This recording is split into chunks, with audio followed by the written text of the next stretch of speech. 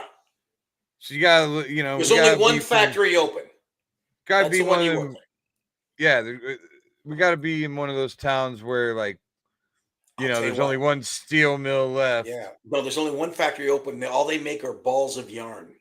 Yeah. And that's where you work. And that's how you get good at throwing the knuckleball, because you take the balls of yarn. I can throw it with no rotation, so the yarn doesn't unwind. Exactly. Yes, exactly. Everybody you have to else, throw it when into they throw the truck. the yarn, it unwinds, but not me. Not you. My knuckleball is so good that the yarn doesn't unwind. Exactly. See, now we're getting fucking somewhere. good at this. We're good at this. We need a table. It's right. Yeah. Yeah. No shit, John. What are these names that John's just randomly saying? Fort Dodge, Marshalltown. They're all fucking depressing as shit. Yeah. That's where I went to college. Marshalltown. Kiev. That's where they're bombing there, right? Oh, that's where they're from. Yeah. That's where he's from. Jesus. Yeah. So Nokleton from Kiev. Yeah. So Nokleton lives in Bloomfield, also known as Bumfuck, Pennsylvania. Yarn ball. He works at the only factory still open, the ball of yarn factory. He's the best one there because he can actually throw the balls of yarn into the truck without them unraveling. How does he do it? He throws the knuckleball. That's right. And that's the click they make. Like, when he's in the championship game. Yeah. And he's like just not throwing like he used to. Yeah. Like some dude that used to be like his bully back in town. Mm-hmm.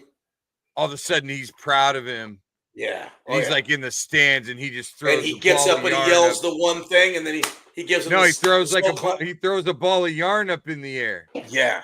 And I see him in the crowd throwing the ball of yarn. You gather yourself together. That brings me back to my roots and remembering how I threw the knuckleball to begin with. Exactly. Oh yeah, the fucking yarn.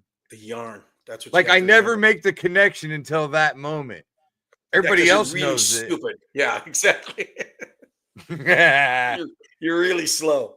But in that moment, all of a sudden, it was the yarn. I had to throw a knuckleball. That's right. Yeah. With the yarn.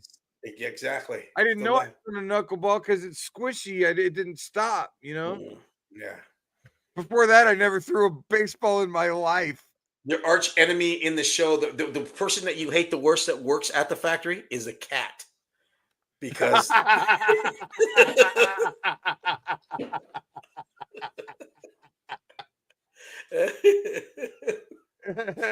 you go. And I'm constantly going, go you, that dirt cat. There you are, baseball. I like it. It just says baseball. It just says baseball. Look, we didn't want to pay for the rights to the Brewers jerseys. That's right. It's like those fucking cards you used to get in Frosted Flakes. Yeah. Back in the day, the baseball cards would just be Ryan Sandberg with just a plain blue hat on. Yeah, exactly. How fucking gross were those photo shoots? Oh, God. Like they just fucking some asshole goes into went into Dunham Sports and bought some gray pants. Exactly. One of the shirts that are white with the colored sleeves, and then a plain hat to match them. Very generic. They go to the generic sports store to get those. You have a bat on his shoulder. So here we go. Okay, here's the start. You're a little kid playing catch with your dad. No, the final scene. We don't start with that. So we're not going to start. So we're going to start right in the warehouse. Yeah, it's after work. We're in the bar. Nikki Knuckleton is in there. And what we do, it's a depressed community, so we're always bouncing shit off the wall about what we can do to get us out of there. What our big get rich. So we hang at the one bar next to the one yarn ball store that you work at the factory. And that's where you go over to. Is that where we meet Selma Hayek? Is that all the yarn manufacturers? Selma is the bartender. She's the bartender there. Yeah. She's my Okay. girl. Yeah. And you keep on telling about your dreams. I got dreams to get out of this one like barn, because 1 yard like ball. I'm still there when everybody else leaves, and I'm sitting there. I'm telling you, man, Selma. Yeah. I love you. I'm gonna get you out of here. You shouldn't have to pour drinks anymore. You're too beautiful to pour drinks. Now, is there a guy that is trying to win her over to another fella, and he maybe he works at another store, or another factory where they make, like, I don't know, maybe silk or something nicer than balls of yarn. So they're the rival at the silk factory? Yes. Yeah, so he's in another factory that makes something a little better than balls of yarn. Right. Oh. She'll be like, so and so. Because she'll be saying to you, she say, "No, you're never going to be anything. No one even uses yarn anymore. What do you What do you want me to do? Learn how to knit?" It's right. Now that you think about it, what do they make with yarn except for to give it the cat to fucking chase around? Knitting, dude. What do you knit with yarn? Everything. Yarn, and that yarn, that's what they, okay. I don't know. I've never worked with yarn. Everything that gets knitted is from yarn. That's what it is. Okay. All right. What it's for. All right. I mean, you can knit with other materials, but yarn is the main. Yarn is the main. I like you say that with so much confidence, like you know exactly what you're talking about. Well, my stepmom knits. Did she? My stepmom knitted me all of a George Carlin doll for Christmas. Well, how long ago? A long time ago? 2 years ago, yeah. Did you fuck it? I didn't. I couldn't fuck the George Carlin doll. Okay. She didn't put a hole in it for you? No, didn't have to. It's knitted. I spread it. Did she sew up the other wrestling dolls so they can get their virginity back? She rehymenized my wrestling buddies. We gotta go online and see if we can find those guys again. But I don't want you. Yeah, Chris found them. Remember? Yeah. Oh yeah. Well, you got to get them though. But I don't want you. You laughed me into the hiccups. Hold on a second. I don't want you to have some really strange memories.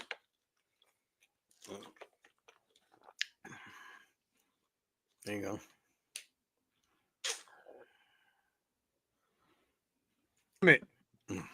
Damn it. You still got them? Yeah.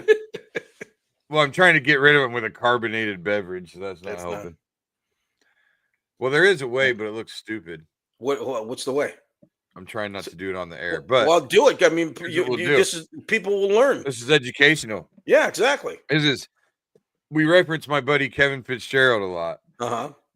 And this is how Kevin taught me to get rid of the hiccups, and it pretty much works every time. Okay. You can fuck it up late, but you do look like an idiot. Okay. So you tilt your head all the way back. All right. Right. Drawing your breath all the way while you do it. Hold your breath, keep your head tilted until you can't hold it anymore, and then slowly bring it back up. Right. Let's see. Here we go. Okay.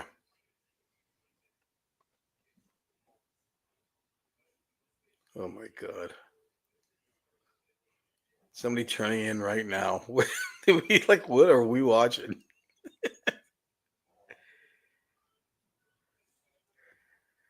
Okay. Well, thank you for tuning in tonight, ladies and gentlemen. This has been the Billy and Willie Workshop.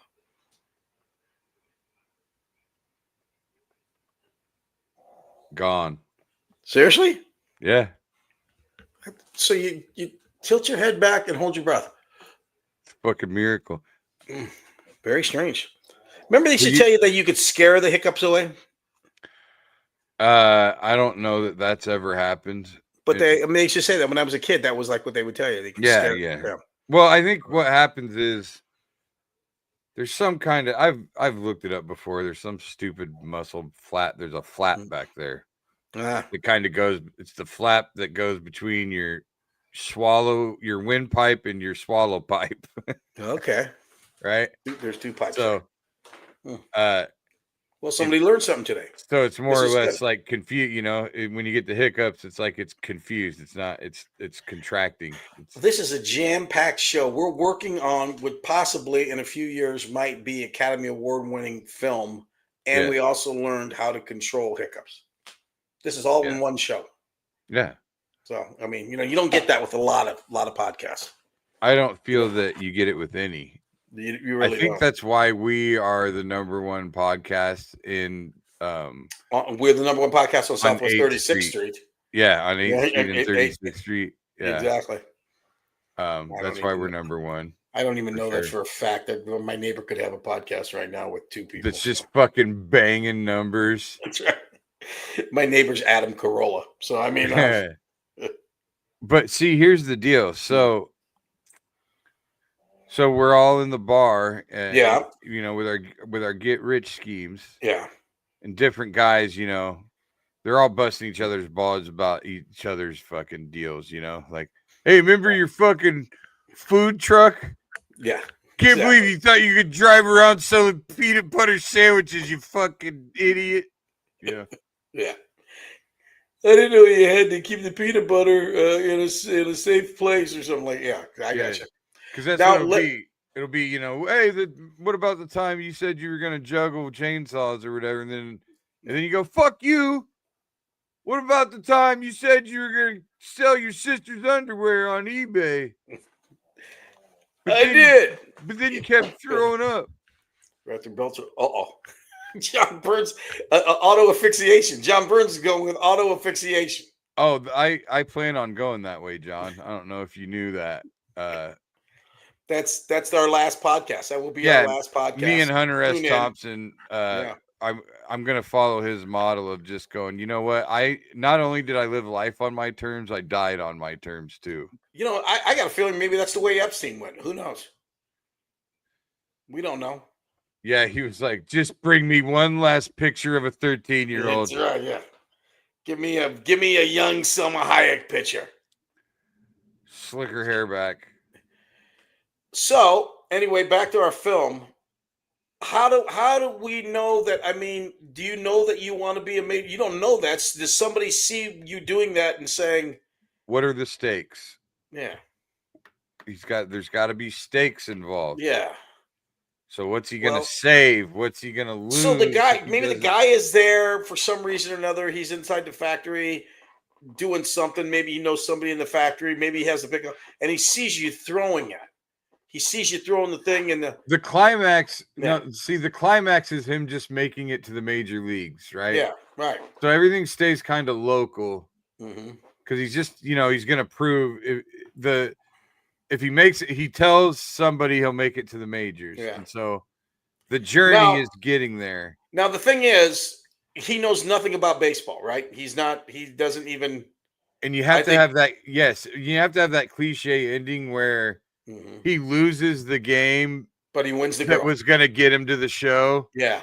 But then he gets the phone, he's dejected. I'll never make it now. Yeah. Season's over.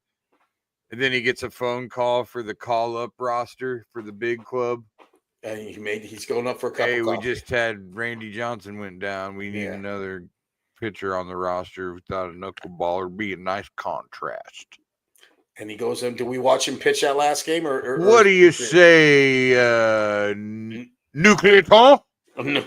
Do you want to come?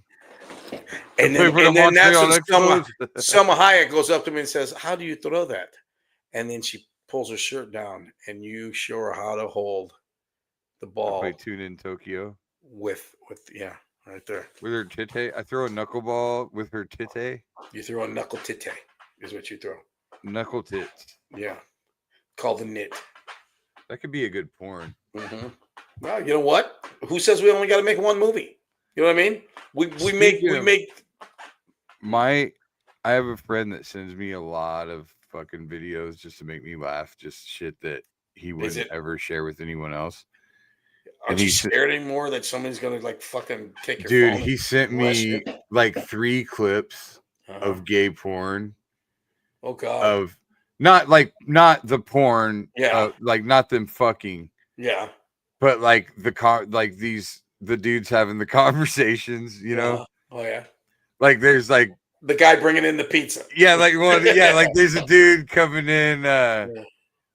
They're like this kid's trying to saw board, right? And so he's like, it's wild, and he's he can't quiet, and then fucking guy that's like looks like a buff Freddie Mercury comes over. Hey. He's like, hey, hold on, I told you, long strokes. Oh yeah. Long strokes. And then you see him trying to fucking make eye contact. Fucking killing me. There's another one where the dude's like in a farmhouse and he's like, hey, I heard you city boys crave the country cock. What do you say, city boy? You crave my cock? And the city boy's like, I'll take some of that country cock. Do you watch it through, Bill, or do you just stop right there? What are we doing? I want to know. I'll take some of that country cock. It's fucking hysterical. No, they're just clips. It stops right there. No. It's fucking At hilarious. that note, let's hear from our sponsors. Not a bad idea. Yeah, we should. We're at the 51-minute mark. Okay. Probably a good time. Sounds good to me. Let's go, JT. Play the commercial. Making great tasting bourbon requires the perfect combination of ingredients, conditions, and time. The longer it rests, the better it tastes. Revelton Distillery's new single barrel bourbon is made from 80% corn, sourced 100% from Iowa farmers. And unlike mass-produced bourbons, each barrel of Revelton's single barrel bourbon is unique, proofed on when it tastes best. As they like to say, it'll be ready when it's ready. And to ensure the highest standards of quality and flavor, owners Rob and Christy Taylor oversee the production and bottling. Every single barrel. Iowa born, Iowa aged, Iowa bottled. Try the new single barrel bourbon from Iowa's own Revelton Distillery. ReveltonDistillery.com.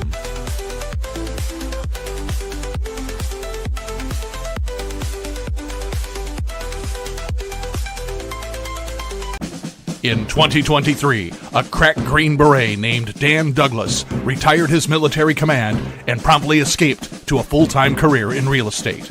Today, this man is wanted by home buyers and sellers who want to survive the process without spending a fortune. If you have a home to sell or want to buy one, maybe you can hire Dan Douglas at Green Beret Realty. You can find him at greenberetrealty.com.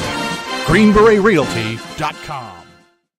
Whether you're buying, selling, or refinancing your home, or if it's simply time to renovate the one you're already living in, you need an experienced mortgage professional to help you analyze your financing options and to make sure the closing goes smoothly. And that's exactly what you get when you call Kyle Lehman at Wintrust Mortgage. Kyle's experience and expertise, coupled with Wintrust's rates and programs, ensures you'll get the mortgage that's right for you. You may even qualify for down payment assistance. Before you reach out to a realtor, call Kyle and get pre-qualified, empowering you to start shopping for the home of your dreams. Call Kyle at 515-473-0546. Kyle Lehman Wintrust Mortgage, 515-473-0546. Kyle and his perfect beard to close out. So this Cubs, their pitching is garbage. What? He's got what movie? What movie were we talking about? We just came back. Tanner said I've got that movie. What movie? What movie were we talking about? What movie were we talking about? I don't know. What was that in reference to? No, you were talking about some gay movie where the guy. Oh, we've got that movie. That was it. Oh, there we go. Yeah. Nice, Tanner. Jesus fucking Christ. Hey, did you check out the score of the Cubs game? I turned it off. We're done. So 9-2. Yeah. So they've only given up 9-2. I just turned it off. So they've only given up 17 runs in the last 2 games. Not even 2 games. They suck. It's been the problem all year. They don't have any pitching. Like, you can hit the shit out of the ball if you're not. You can't only score 2 runs either. I mean, No. Supposed to be this team that could hit the ball. Screw them. Done with them. My dad used to say that. I'm not. Yeah. My dad used to say that Rhino was so smooth when he slid, he didn't get dirty. Yep. That's right. You know what? I got more things to worry about. I got to worry about Knucklehead. Nuclear. Exactly. Nuclear. How we say? Nuclear Tom. Nuclear Tom. Right. Knuckleton. Nuclear Tom. Yeah. It's Nuclear Tom. From Bumfuck, Pennsylvania. Works at the yarn ball factory. That's right. He works at because the steel mill in Allentown closed. So you play that fucking Billy Joel song. We just watched the documentary. Yeah. Remember the Allentown Billy Joel song, right? And so we play that song because that steel mill closed, right? And then it's a yarn factory now. What used to be the steel mill. I think all our listeners, will that be Burns? You started GoFundMe to finance this movie. Yeah, and Rambo. We need to flesh. Yeah, and Rambo, and we need to flesh this out. Because I think we got a hit, Billy. I can see you. You're the next. You're the next big thing. I'm telling you right now. Well, you're the next Costner in baseball movies. If my character acting in the pilot we just filmed is any indication, that was fantastic. Too bad we can't get a clip of it so we could show it on this. Yeah, I mean, it's just it's got to be a secret for now, unfortunately. But stop the cheat. Okay. No, not like that. We can talk about it, but people can't just see it. Yeah. I switched over from Billy Joe Doc to watch this. It's really good. It is. I'm sorry. Yeah, my wife's been watching it all night. She loves it. Says fantastic. So I just got sidetracked now. See, we're talking about our movie. We talking about our movie, or are we talking about your gay movie? What are we talking about right now? We're talking about our movie. Okay. Do we have any gayness in our movie too? Yarn. Oh, I mean, I feel like we need a gay character. Happen. I think in this day and age, you got to have a gay character. Maybe we should play a team called the Stereotypes. Yeah. And I like that. The whole team just has stereotypical. They all look like the village on it. Yeah. There's like a gay couple on the other team, and they just start fucking in center field. I was just gonna have them kiss. Like everybody does. Everybody does what everybody that's scared of them thinks they would do. Yeah. On that team. Yeah. Yeah. The black shortstop is just rapping the entire time. Yeah. Just rapping. There's some Asian dude with a calculator. A Mexican guy on right field getting the fuck kicked out of him by ice. Yeah, the Mexican guy gets drug off the field while he's up to bat. Exactly. Didn't have his papers with him. There's a Karen. The pitcher and the catcher are gay, John. Yeah. Good call. Catcher's gay because the catcher's a power bottom. He's the leaves Pomeranian. Yes. I had 2 Pomeranians. Willie, did you take them bowling? Gay-ass dogs. Did you buy them shoes? Did you buy the beer, dude? I wish they were back. Fucking dog has fucking papers. I wish I had them. Dude, yeah, one of them has the Pomeranian and a glove.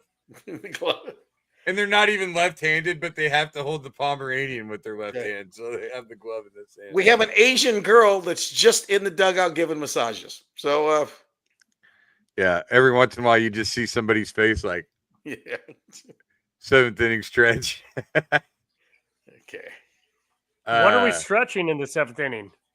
There's a Karen that always argues with the umpire. Right. Always says, on the stereotype. I want to see your manager. I want to talk to your manager. Yeah. But you're the manager. Yes, I know, but I want to talk to yours. Yeah. She's got a phone on him the whole time. Yeah. Yeah. Now go get your. I want to see the chief of umpires. Exactly. We're killing it. I think right now with this movie. This thing's writing itself at this point, I think. But where is he going to lose? What are the stakes? We have to figure out what the stakes are. Yeah, because let's see. Well, I would be the stakes is Well, where does he live in town? Does he take care of anybody? Is he taking care of a mom, or does he have? How about does he have the the half retarded brother? What's he got going on? I mean, does he have something like that he has? The bar's gonna close. The bar's gonna close. Mm-hmm. He's gonna save the bar for Selma. Yeah. Okay. Now this is how he's gonna do it. Yeah. All right. So this is a little bit of the Harley Davidson Marlboro Man now. Yeah. It's got everything. Except here's what happens. He loses. He gets to the game with the knuckleball. He loses the game, which had a bet on it that would have saved the bar. Oh. And then he loses, so he can't save the bar. Then he gets the phone call to go up to the bigs. Redemption. And he signs a 1-day contract. Yeah. And he gives her the check. But he's got to play against the Gas House Gorillas, who played against Bugs Bunny. Remember how good they were? They were good, but he's got the knuckleball, so it's just going to be That's strike right. 1, strike 2, strike 3, you're out. Strike 1, strike 2, That's strike right. 3, you're out. That's what Bugs Bunny did to him. The last guy came up with the telephone pole. He ran to the Statue of Liberty. Exactly. They don't make cartoons like that. Look at JT looking at us. Probably possibly the best cartoons of all time. It was one of the best for sure. Yeah. And it wasn't. I don't think that one was racist at all. I don't Yeah. think there was any racism in that one. No. Yeah. Actually, it was apparently Bugs Bunny's birthday today, and he's still like younger than like 5 congressmen. So we got that going. Definitely younger than Grassley. That's for fucking sure. Jesus Christ. No. Grassley's already in a coffin. Grassley's weekend at Bernie's at this point. He's the fucking he's the crypt keeper from Tales of the Crypt. Yeah. I had a buddy of mine graduate from Iowa one day to his post grad at South Carolina. Mm-hmm. So I went to visit him in South Carolina.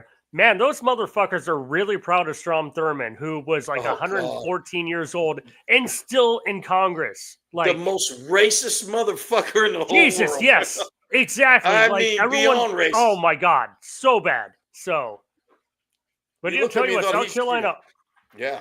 South Carolina, Thurmond. I'm gonna ask some of my I'm gonna ask some of my black friends this question. Mm. I gotta feel like because I'm not black, I can never really answer this, but is it ever funny? Like, is ever one of these super old guys that's racist? Are they ever just funny? I don't know. I mean, I would think. You know what I mean? Yeah. Like, does it ever get to a point where you just laugh at them? I mean, I think you feel more sorry for them when you laugh at them. I mean, look at Mitch McConnell. He looks like somebody dressed up a fucking turtle. It looks like they took the turtle out of his shell and then fucking put a coat on him. And then, hey, look at the turtle in the fucking sport coat. And Skeletor, I guess aka Nancy Pelosi. Yeah. So I laugh at racist people the way that I laugh at bad TV. Yeah. The way that I laugh at like Fox News.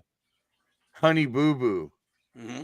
Yeah. You know, like the way that I see some train wreck on TV where everybody's so fucking stupid, it's hilarious. They are. I mean, you look at government nowadays. I mean, you look at that Marjorie Taylor Greene, and I mean, it's just it's fucking insane how you look at them and go, oh my God. I mean, just who was the kid that did the joke about her?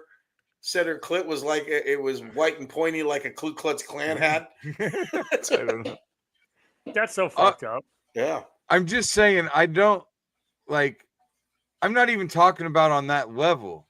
Yeah. I'm not talking about anything that's comparable. I'm just saying that the way that I laugh at like Jerry Springer. Yeah. Right? Yeah. Like the way you would laugh at a guy on Maury Povich, it's like that lie detector test is a lie. Yeah. Like exactly. that guy, right? Yeah. Yeah. When I hear a super racist old man talk, I laugh like I laugh at that Jerry Springer guy. Yeah, because you can't believe it's for real. And I wonder if any black people feel that way. If it's just funny to them at some point. Like, well, geez. Yeah, but black people. But I feel like maybe it could never be funny to them. Oh no, I think it's funny to them, but I mean, they have their stereotypical too. I mean, how many times you've met that real old black guy that's a pimp? That's a real pimp. You know what I mean? Yeah. There's a guy that goes to Carl's place all the time. That's an actual fucking pimp. Like, yeah, I mean, never talked to the guy. We've been there a few times. Like, yeah, actual pimp. Yeah, 100%. Yeah. Is his name Dom Magic Wand? Something like that, yeah. Does he come in? I have no idea what his name is, but like Scotty, the bartender, shout out Scott, he's an awesome dude. Shout out Pearl.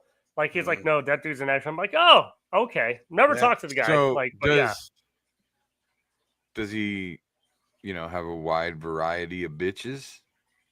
Never just have one or two bitches. I think I think the pimp games. As here's the thing, I bet it would be. I bet you would make way more money pimping dudes than chicks. I bet if there was.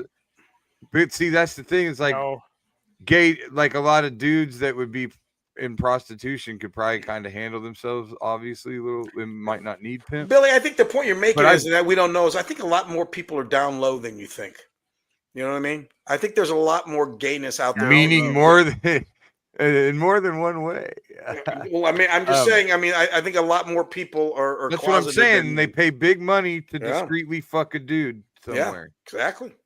Yeah, that's funny. You guys mentioned this. Your Strom Thurmans, for example. That's the kind of shit they'll do. Who's the other guy? It's funny you guys mentioned this. I mentioned last time I was on the podcast with the. Yeah. Sorry. Well, I just wondered if the dude ever comes in and says like, "Hey, JT, I could give you the world, baby." That's not it. So I mentioned last time I was dating the girl that ran the taco shop that was Asian, and she a couple weeks after we started dating, she's like, "Yeah, by the way, I'm up for a Des Moines whatever young professionals bullshit where it was you had to bid on a date." So I had to bid on my own fucking girl I was dating. And the thing is, it was a guy who ended up getting outbid by a guy, and it was so uncomfortable. It was so bad for the guy. Like, the gay guy was nice, but, like, the guy was clearly straight and not into it at all. Yeah. But just, like, that's, like, I get it, but still, like, that's putting someone in an uncomfortable position if they're not on the same level, So you weren't man enough to pay enough is what you're saying, and she hasn't talked to you since? No, I actually bid money on the date and broke up with her 3 days later, so. Yeah. Oh, PIMP ology JT. No, not at all. Teaching it, preaching it. Although it needed back in common, that's the only time I ever got laid on the regular, so. Poor fella. Yeah. But no, speaking of that, I was going to pull up something from Reddit earlier. Normally do that. We'll do a quick one here, or we've got a couple things actually. I can pull up another one. All right, Reddit. They had a thread yesterday. What's better than sex? At my age, a lot of stuff. Food, wine. Well, it used to be. I mean, I can't smell or taste it anymore, but it used to be food. Yep. What was the best meal you've ever had? Your really mom. In all reality, yeah. I mean, my mother's pasticcino was as good as anything got. But I mean that's been 40 years. But a good steak anywhere. I mean, like I go to this place in Vegas. It's called the Golden Steer. It's where the Rat Pack used to go all the time. It takes a lot to get a reservation. I go in there and I get a porterhouse, and it's just, it's world. Medium well, medium rare. Oh no, medium rare, medium rare. If you eat a steak any other way, you shouldn't eat a steak. Go get a fucking hamburger. I go between medium and medium rare just because I feel like people don't know the difference a lot of times. So I like a little pink inside. I don't want it to be cold in the middle. Now, JT, you're a young man, so is there anything better than sex as far as you're concerned, or no, at this point in your life? Honestly, a good meal. That's for me. It's like that, or honestly, also a really weird thing. Like, and I'm the one that's diabetic around here, and you finally get to do it. Like, you get that. Like, you really got to go in that. But I'd say like a really good meal. There's a bunch of local places that have really good food. Simon's is probably the best local. Oh, love restaurant. Yeah, I love Simon's. I grew up playing hockey with Simon. Where do you go for Italian food? To me, is. Yeah, to me, I was there tonight. Get the Cavatelli. Cozy Cucina. Cozy Cucina is really good. I miss Zambetti's because Zambetti's had the best Cavatelli in town. I also like, Burrata's. Yeah. Never been there, actually. Oh, Burrata's is great on South Side. So also, like, got good meals, like steak anymore. Like, I don't buy steak at a place because I can just do it myself a hell of a lot cheaper. Yeah, you good cook? I'm fine with just, I'll just do a sirloin, marinate the shit out of it, cook it really quick, and I'm good. Yeah. I would say also Cooper's on 5th in West Des Moines. Yeah, Cooper's. The short ribs are amazing. You know what? This town has great food. Man, you guys need to get some pussy. You know what this town really has? It's good that you wouldn't realize that they have great Thai food. Yeah, I'm not a Thai guy. I can't do spicy, but I've heard it's really good. Like, yeah. Oh, yeah. Billy, what is it you make? You make good chili, right? I make What's good your chili. specialty? Yeah. Yeah, probably chili. I make a really good sauce to dip sticky rice in. Yeah. A lot of my friends request a lot, and that's usually pretty hot. So what do you like in your chili? What kind of chili? Like, do you like the more red base? Do you like a whiter base? What do you like with your chili? Red, yeah. My chili is super spicy. Okay. Yeah, Billy, do you remember when the last time you made me chili? We were in Notre Dame. We were at South Bend. South Bend, yeah. And you made the chili. That was good. But that's not better than sex. What do you put in your chili? When you cook it up, do you put? Well, if he can't get sex, it's penis. You put his penis in the chili, and then it's sex too. So it's got both. I'll tell you something strange that I do with my chili when I eat it is I put a peanut butter sandwich in it. You did that. I think you did that. Really? Yeah. Okay. Well, my wife puts chocolate. So yeah, that would work. When I was a kid. Yep. When I was a kid, when they would serve chili at school, they would serve it with a half a peanut butter sandwich, and then carrots and celery sticks, and I don't know. I think that was it. But anyway, me and a buddy of mine used to try to gross everybody out by mixing all the shit up on our food trays and eating it, and even if it was gross, we said it was good just to gross everybody out. And so we did that with the chili, and it was actually really good. You know, I saw a guy the other day. I break it up in pieces and put it in there, and crackers and cheese. There was this Italian guy who was making a sandwich on sour TV. cream? No. My wife put sour cream. But this Italian guy was making a sandwich on television, and he was putting all this salami, all this stuff on it, and he took one side of the bread and he put Nutella on it. You ever had Nutella? Yeah, I've heard this. I've never done it, but I've heard it. Yeah. I saw him do it, and it was kind of crazy, but he said it was good. I'm gonna have to give it a try. I gotta be honest. I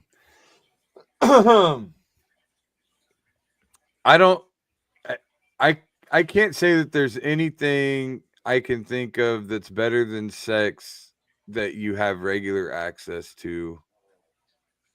Really? Well, that's kind of the thing. Everybody's don't have regular access. Like, it's a good concert. It's whatever. Yeah. Like if like, I don't know. I'm 69 years old. Nobody wants to hear about me having sex or even like it. That's not the point, though. Like nobody wants to hear about me either. But like, I just, at this point in life, I couldn't tell you there's really anything better, honestly.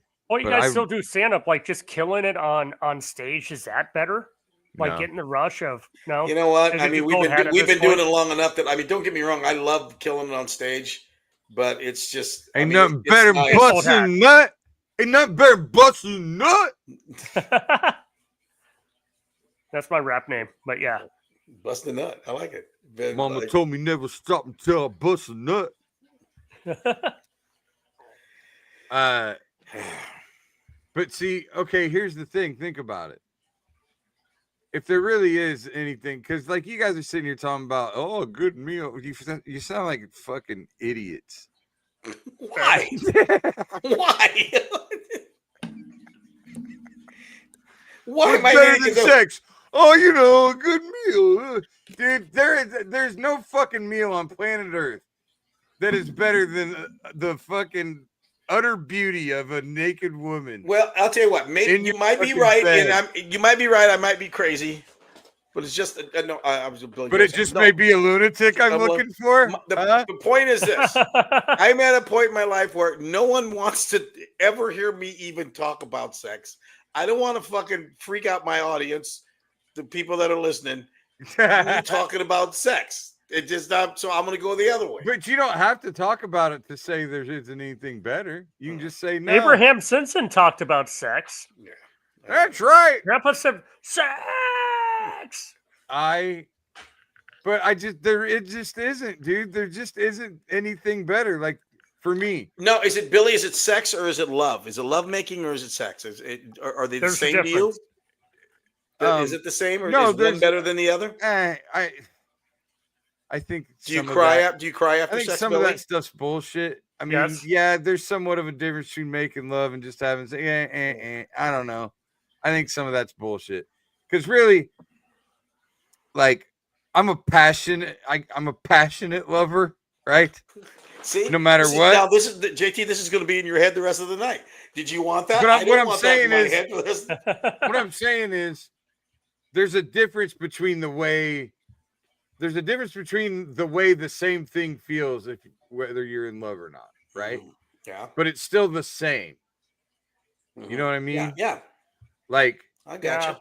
There's a difference between making eye contact with someone you love and eye contact with someone you don't. But the eye contact is kind of hot either way. Yeah, that's true. Like, the eye contact makes it better. Well, now I got in my head, I got Billy having sex staring at me now. I probably won't have sex for a while now. Okay, so wait a second. Don't just picture me staring at you. Picture me like this. See? There you go. We're selling it now for the next month.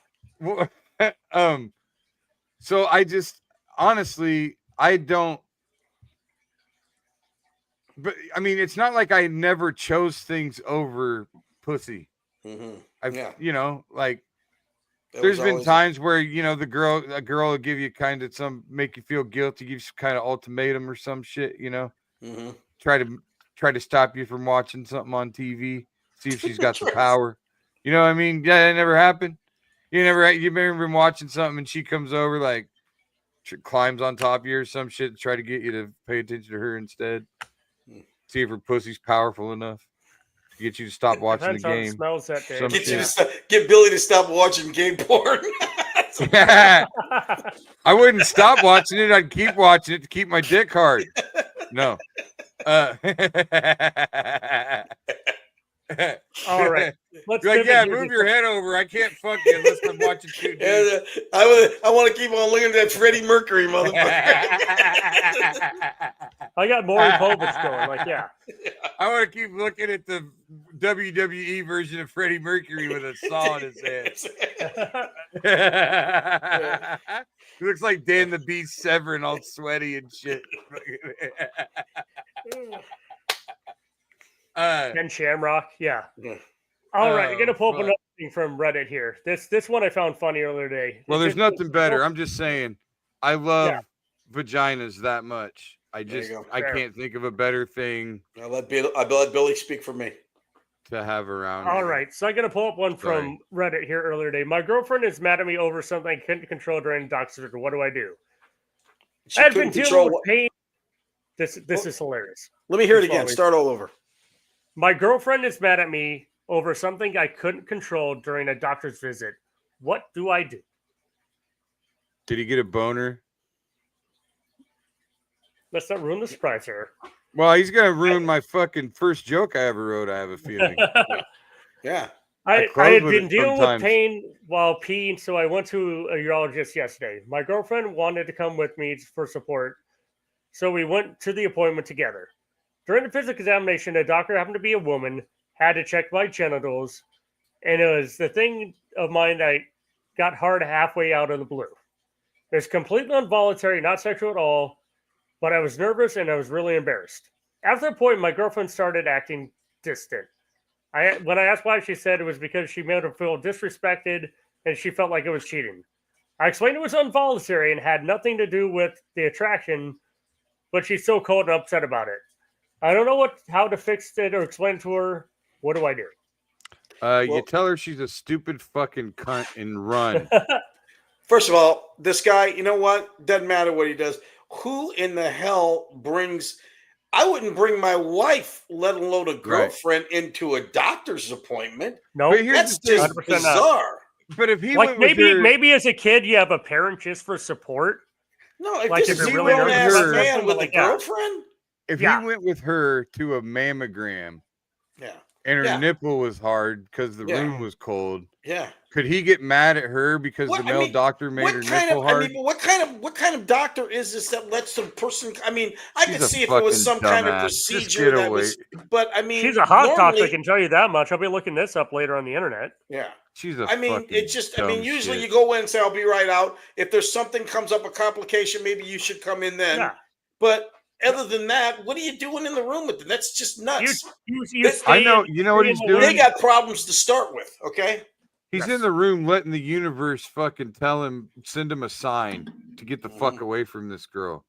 She's a fucking idiot. She's stupid as fuck. Get away from her. I have no idea of any girl I've ever dated in my life that if I went to a doctor's appointment, she said, "Can I come in there?" Why?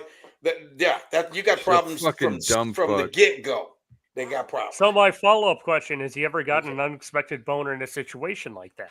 Billy, it's one of his first best joke I ever bits. wrote about getting a boner at the doctor's office. Mm-hmm. What was his name? His name was Dr. Bryant, and he was my doctor my whole life. Was it Chris Bryant? Does that make sense?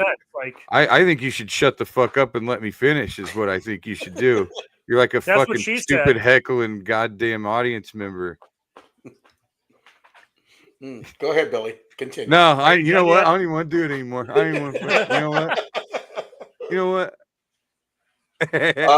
No, I've never had. That's never. No, but anyway, the punchline of the joke is, I got the boner. He's looking up at me like, "What the fuck?" So I just started running my fingers through his hair. I was like, "Fuck it." There you go.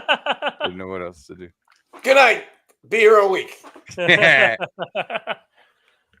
do. I will do that joke for nostalgic reasons on stage a lot. That's like the first joke I ever really wrote myself. Yeah. All right. So when was this for an open mic at Billy Joe's? When did you write this joke? Because you've been at it longer than, not as long as Willie, but you've been at it for a while, a little bit longer than I have. So we're going back 26 years. Yeah. So where was this for an open mic, I'm assuming? Mm-hmm. Well, I mean, I didn't write it for that. Well, it was the first joke I ever wrote in that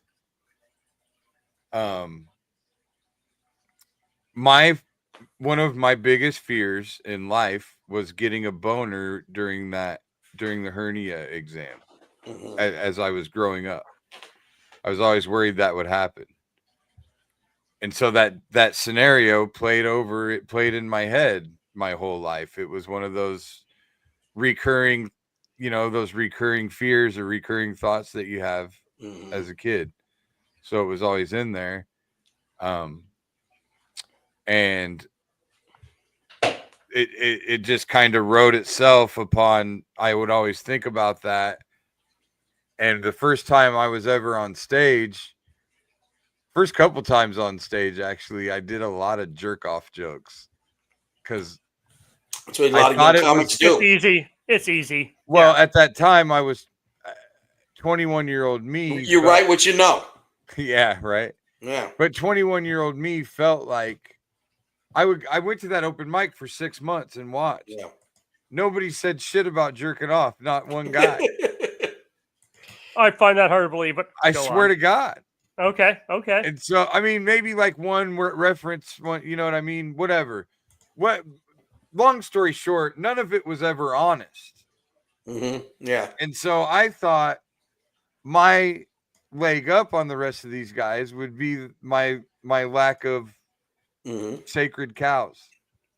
And so I went up and told these honest stories about how I felt, like how, like I told stories about write what you know, trying to get away with jerking off. Yeah. You know what I mean? Yep. Like different scenarios. Like I told a story about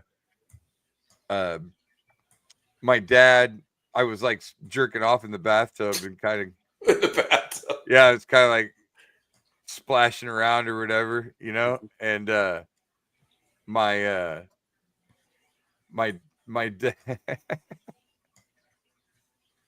That's funny. What'd your dad do? My dad, I hear my dad go like, Billy, what are you doing? Or whatever, you know? Yeah, oh, yeah. And I'm like, nothing, you know, and I quit, right? Well, so the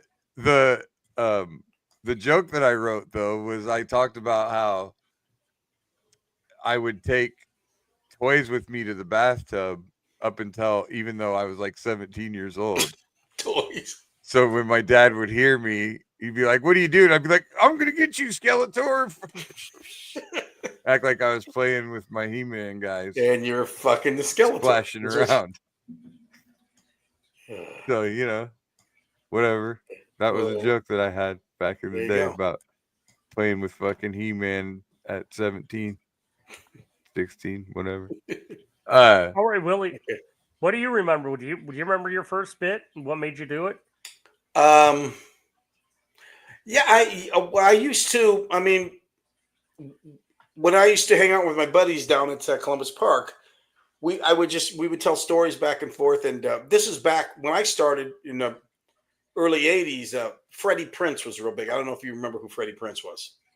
You know who I'm talking? Okay, and he committed suicide like when he was like 22 or 23. He used to go on stage and he would do these voices he talked like this man. He'd do like a Mexican voice, and he would do a Puerto Rican. And I would do jokes about cockroaches and stuff. Like I would say, I come to my house and I had these Mexican cockroaches. You know, where you been, man? You know, I would do. I actually. You mean to tell me they stole Joe's apartment from you? Yeah, I was doing. I was doing it in 1980. So I mean, as a matter of fact, you can see me. I got. It's online. The first time I went on stage was at the Ingersoll Dinner Theater, 1980, January, and KCCI filmed it. And I did this whole bit about these Mexican cockroaches, and I used all these. I talked about black guys, and I used a black voice, and stuff that up until this year would be considered racist, and you shouldn't do it. But it was actually most people the first time on stage it doesn't do well. I actually murdered. So yeah, I did really so I was well. basically I was just basically doing these voices and what hey, here's a Mexican cockroach, or this is, but yeah, you can go find the bit on YouTube. I did really well too my first time, and I'm glad because I wouldn't have probably done it again. I wouldn't have either. If I'd have bombed the first time, I would have got back up. I always respected those guys that kept going after they bombed. Yeah, I don't know what would make you keep doing it. I don't know, but God bless them. It always kills me when I'll pop into an open mic and somebody goes up with their 5 minutes and just talks about all the people in the room. Oh yeah, the other so and so was in here the other. It's nothing but inside jokes with each other. Yeah, they don't do any. Yeah. I'm like, this is how you're spending your stage time. Well, but they feel comfortable doing it because all that's in the room usually is 20. Well, that's all that anybody nobody laughs at their material. Yeah, laugh at their insulting Joe. the guy that hosts. You just hope Mark Van Onen shows up and laughs to get everyone laughing. But yeah, that hasn't happened in 20 years. It's been a minute since I've been to one, so I need to get back into it. So one of these days. Come on, hang out. Me and Billy go and hang out with him. Yeah, absolutely. So Billy was going to get up the other night, and something happened. I don't know exactly, but we'll talk about it later. We'll talk about that in a couple of weeks. Okay. Or not, next week. Probably. We'll probably talk about. We don't have time tonight. No. So stay tuned. Pretty fucking crazy. Yeah, exactly. It's one of those this shit only happens to me type deals. Pretty much, yeah. I agree. All right, with that sounds like a good tease for next week. You guys want to end this stuff right here? And I don't know. Do you have anything else? Is there any more Reddit? Is there any more? Anything? I got nothing else. I think this seems like a good spot. So I'm gonna go check the end of the Cubs game and then go fucking yell on a pillow. So yep, and we got that script to write. So that's right. Let's work on Knuckleheads, everybody. Knuckleheads. I still got Hinterland shit to do. Next week, I want everybody to bring something to the table. So let's go. If anybody is going to Hinterland this weekend, you're I will be there with. Did you find a trailer, Billy? I still haven't found a trailer. Let that out there. You need a Still trailer. got to try to find a trailer or a little box Yeah. truck, cargo van, something. Gotcha. Yeah, because I Hey, you know got to what? stand. I got to stand at the motherfucking Hinterland because I'm all about multiple streams of income, motherfuckers. Billy, get a hold of Haggerty. He might have a Ooh, good call. Yeah, call him tomorrow or call him tonight. That's a good Tell call. him what you need. See what he maybe he What might be you able to need? help I you. need motherfucking trailers, son. Yeah, he might be able to help you. All right, Filled sounds with good. corn, son. Peace. All right, All right, later, y'all. guys. Later, See you next everybody. week. Bye. Roll Tide. Just a mic and a dream. Now we ride this circuit, chasing that scene. Every heckle, every cheer, every silent stare. Made us sharper, made us bolder. We ain't going nowhere.